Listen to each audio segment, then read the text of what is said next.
Timmers, and I'm with Center for Spiritual Living Morristown, and we are very blessed to be together this morning. We have a special guest, Gregg Levoy, and we know that all technology is working perfectly. So if you are on Facebook Live, good morning, good afternoon, good evening, or on YouTube, and we'd love for you to make your comments and say hello. It's very cold here in Morristown, New Jersey, in Morris County. We're expecting a winter storm. So we have some boxes outside our center where you can put your coats and your gloves and your mittens and your hats so we can share them with people. We'll be during the whole month of February. We're also starting a new group. It's the Course in Miracle group. So on February 11th, you can join us and see if that's something that you're interested in participating in. So let's check here.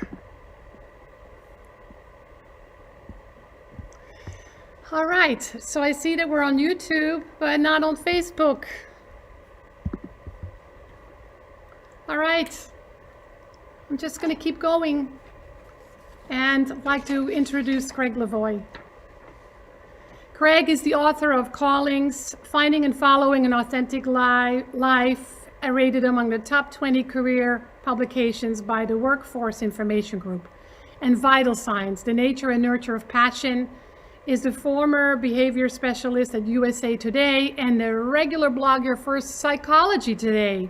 He has presented at the Smithsonian Institute, Environmental Protection Agency, International Conference on Positive Aging, Microsoft, Esalen and Omega Institutes, American Counseling Association, National Career Development Association, and others. And he has appeared on ABC TV, CNN, NPR, and PBS. A former adjunct professor of journalism at the University of New Mexico and reporter for USA Today and the Cincinnati Enquirer. He has written about the subject of callings for the New York Times Magazine, Washington Post, Omni, Fast Company, Christian Science Monastery, Monitor, and many more. You can find him on gregglevoy.com. So let me do an opening treatment and then we'll invite Gregg in. So right here, right now, there's a power and a presence that is greater than life itself. It operates in everything in divine right action and sweet perfection. So I trust and know that life unfolds beautifully for each and every one of us as we awaken to the magnificence that is already within us. It dissolves any objects in any way, shape, or form. And because we trust that with implicit faith, it is unfolding always for the highest and best of all. And for that, we are deeply grateful. And so it is. And so here we have Gregg. Hi, Gregg.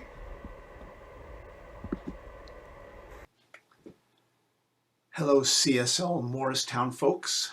Gregg Levoy here, coming to you from the West Coast.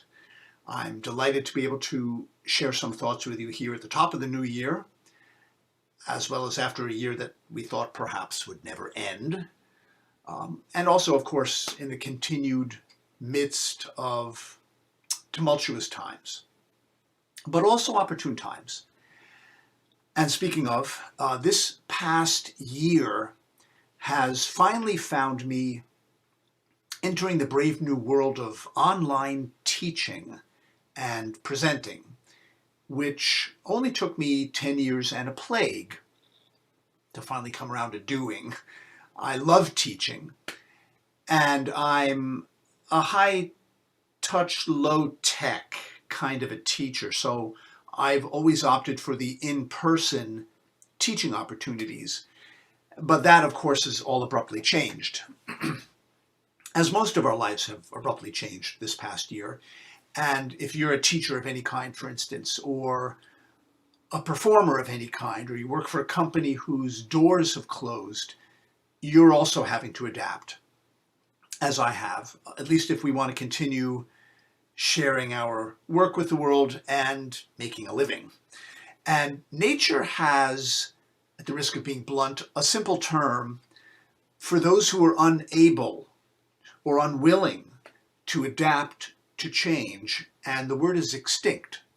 And I think it goes as much for the individual as it does for the species. And the pandemic is clearly calling on us to adapt And for some people, the new regime in Washington is calling on them to adapt. But either way, adaptation is really another way of saying to grow. Okay, so some of you may be familiar with the name Abraham Maslow. All right, Maslow is the psychologist who gave us the hierarchy of needs pyramid. All right, at the bottom, food, clothing, and shelter. Above that, belonging to a tribe, etc. At the top, self-actualization, as he called it. Although right before he died, he actually added a new pinnacle to that pyramid, and he called it self-transcendence. But this is what he said about self-actualization. He said, self-actualizing types, who are the people who tend to fulfill their potential, also tend to be the people who tend to make the growth choice over the fear choice, routinely. Now, Joseph Campbell, who gave us the hero's journey, said that phase one of responding to a calling, which of course is the beginning of any hero's or heroine's journey, is running from it. Phase one is fear and resistance and maybe anger at having your boat rocked, which of course callings specialize in, okay?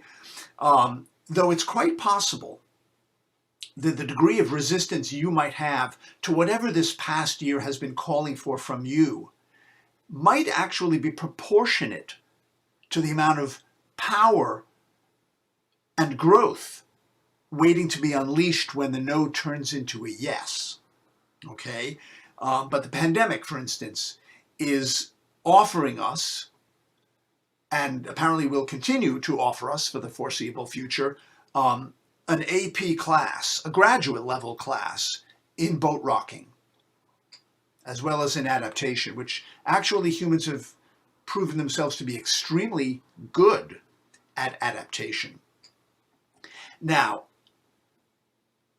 that a vaccine has finally shown up for the coronavirus, it is based on the following wisdom, which is really the basis of the entire science of immunology. And that is that we introduce a little bit of chaos into the system to strengthen it. We shake it up for the sake of helping it grow and evolve. And the chaos of the pandemic year may be offering us the same deal. All right? In fact, it's interesting to me that in the central creation story in the Western canon, which of course is Genesis, chaos with a capital C is described as the condition of the earth before it was formed. Now, what I take that to mean is chaos precedes creation. Pardon me. Chaos precedes creation. And if we deny ourselves the one, we're going to deny ourselves the other. All right? It reminds me of something that Red Fox once said. Remember Red Fox from Sanford and Son? He said, heroes are not born, they're cornered. All right? So one way to approach, say, the pandemic, one of the purposes that it can serve, is in exploring how your life might grow and evolve as a result of it. What the chaos in the coronavirus might be calling for from you, whether creatively or professionally, interpersonally, spiritually. It's really an opportunity, I think, to sort of step outside and look back in through the shop window at your life. How are you responding to all this? Whether it's the pandemic or the political upheaval or the changes that have been wrought in your own life, how are you responding to all this? What are you discovering? What are you learning about yourself? All right? Where are growth and evolution being evoked in your own life, or provoked, is probably the case is. All right? And I think it's useful to consider these questions from a personal point of view. Not a planetary context, but a personal one. So it's not so much, what is the pandemic calling for from us, from humanity, but from you personally. all right? Not from a philosophical point of view either. You know, what is the grand purpose of all this? How might this be a reset for humanity? But how might it be a reset for you personally, all right? And to pose questions to yourself along the lines of what wants to emerge or awaken for you at this juncture? What's been given an unexpected entrance cue? What course corrections are being called for? What silver linings are appearing? And of course, what do you want your new normal to look like once the pandemic is in the rearview mirror? Okay, so let me give you some examples of the kind of questions I've been posing to myself, as well as in webinars, and the webinar this afternoon for that matter. Here's one. Science tells us that an asteroid ushered out the dinosaurs and gave the mammals underfoot, including our forebears, a shot at prominence. All right, so using that as an analogy, when the dinosaurs, if you will, of the status quo are sidelined, as they have for most of us this past year, parts of you that are normally overshadowed are going to have a chance to come out into the light. All right. For instance, I've got a friend who owns a retail store. He says that because he has no more customers coming through the store, though he's in the store Monday through Friday, 9 to 5, because he has no customers coming in, he's discovered that this is actually a great relief, and that he's more of an introvert than he knew himself to be. And in fact, that his reputation and his identity as Mr. Social doesn't actually fit him anymore. And now he's taking some time to explore this more introverted side of himself. All right. So you might ask, what parts of yourself are you seeing come out of the shadows in this past year? All right. What are you discovering or rediscovering about yourself as a result of the events of this past year? Here's another one. Shakespeare wrote Macbeth, King Lear, and Antony and Cleopatra during a plague. Sir Isaac Newton discovered gravity and invented calculus while in quarantine for the bubonic plague. And at the risk of putting myself into the same sentence with Sir Isaac Newton and William Shakespeare, I've discovered that the pandemic has been one of the best things to hit my writing in years, because it's given me a tremendous focus for my work and a lot of very compelling subjects to sink my teeth into. All right. So this is not to diminish the very real suffering that a lot of people have experienced as a result of, say, the pandemic, but it may be that the sudden disruption in your daily rhythms, if not the isolation, could unleash your creativity, resourcefulness, inventiveness in ways that wouldn't have happened otherwise. All right. Not saying you're going to discover any fundamental laws of the universe or, write the next Macbeth, but you might just finish that novel that you've been daring and double daring yourself to write for ever. You might start a garden. You might take up the guitar. You might finally get around to some of those home improvement projects that you've been back burnering in deference to just, the daily grind. All right. So you might ask, what bursts in creativity, however modest, you've experienced in yourself in the last year? All right. Here's one more. Some people think that the pandemic is just a biological event. It's just an organism wanting to reproduce, really. And there's no master plan. There's no grand purpose. There's no nature sending us to our rooms to think about what we've done, which is one of the memes, of course, that's been making the rounds since all this started in March. It's just predation. It's not punishment. All right. And then there are those who genuinely believe that this is the dawning of the age of Aquarius. This is the beginning of the great turning, the long hungered for reset for humanity. All right? The new consciousness, if you will. And needless to say, there are plenty of opportunities in all of this for the spiritual optimists. All right? Lessons to be had in unity and interconnectedness, compassion, service, reaching across the proverbial aisle, to say nothing of non-attachment, all right?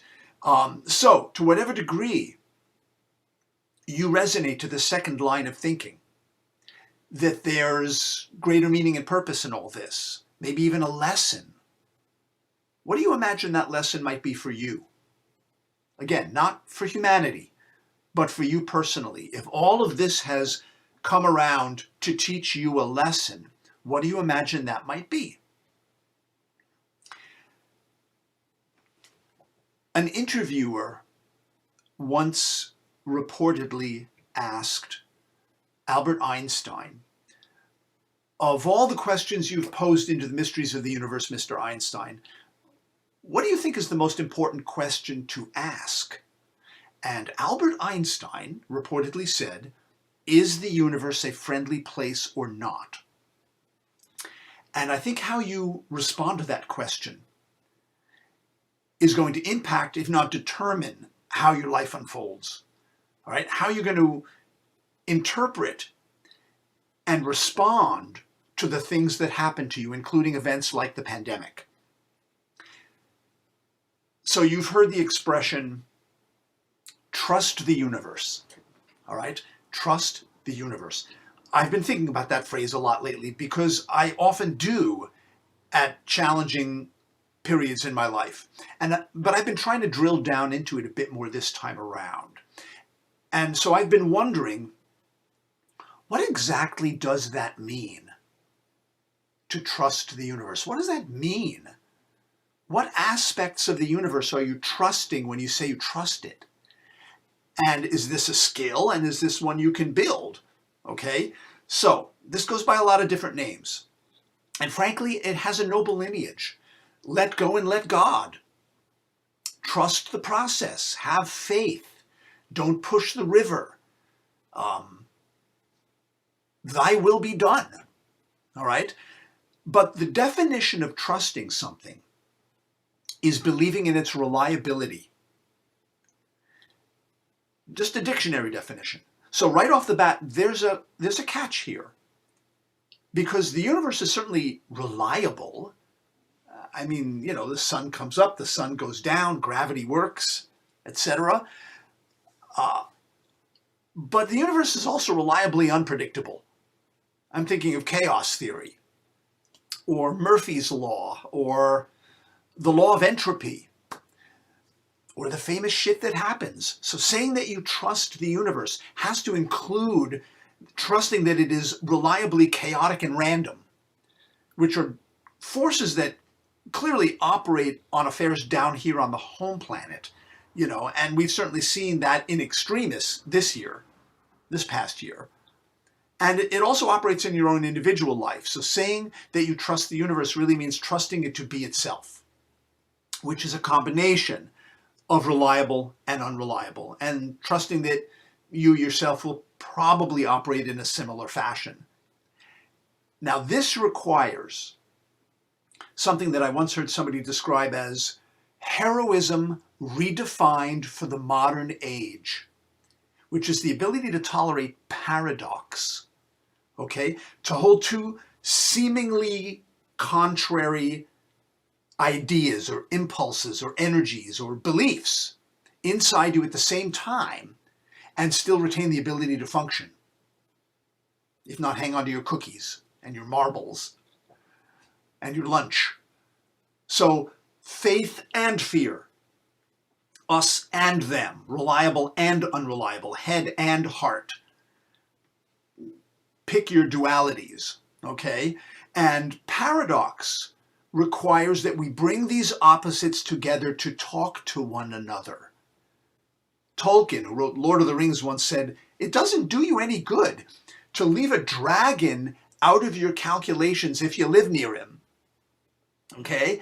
So trusting the universe and finding meaning and purpose in any particular manifestation of it, I think might ultimately be a matter of staying in conversation with the universe, in co-respondence with it. And really there's lots of ways of doing that, I think. Dialoguing with the dragons in your life, asking for dream guidance, listening to your body, trusting intuitions and synchronicities, spending time in the natural world, meditation, journaling is actually a beautiful way of striking up a conversation with the grander scheme of things. I'm thinking of something Ira Progoff once said. Ira Progoff is like the grandfather of personal journaling in some ways. He created something in the 1960s called the intensive journaling process, which a lot of people have used. And he once said that the point of journaling is to go down deeply enough into your own well that you eventually hit the stream that's the source of all the wells. Okay? It's a beautiful idea.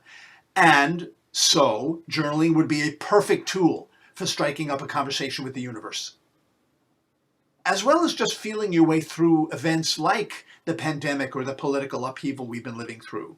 All right? One of my own responses to the pandemic, and more specifically to the financial anxiety it's brought on, is to rearrange my morning routine so that it now includes an act of trust. All right? Not just an abstract notion of it. So what I'm doing now is I'm playing 15 to 20 minutes of piano now in the morning before coming in here into the office to work. And partly I'm doing that to demonstrate to myself that I can afford the time to do that. Okay, so an act of trust, not just a high opinion I have of myself. In fact, one of the diagnostics I use anymore to know whether I'm trusting the universe is when I make counterintuitive decisions like that. When I respond to fear with, say, surrender rather than striving. Or I choose passion over security sometimes. Or make the growth choice over the fear choice. Or try to allow things to happen rather than always trying to make them happen. Make money, make a living, make ends meet, make headway, make a difference, make love, make sense, you know? Ultimately, I think trusting the universe may not even be a practical issue or even a psychological issue as much as a spiritual one, right? Not necessarily about strategizing or creating new affirmations or doing behavior mod of some kind, all of which are great ideas.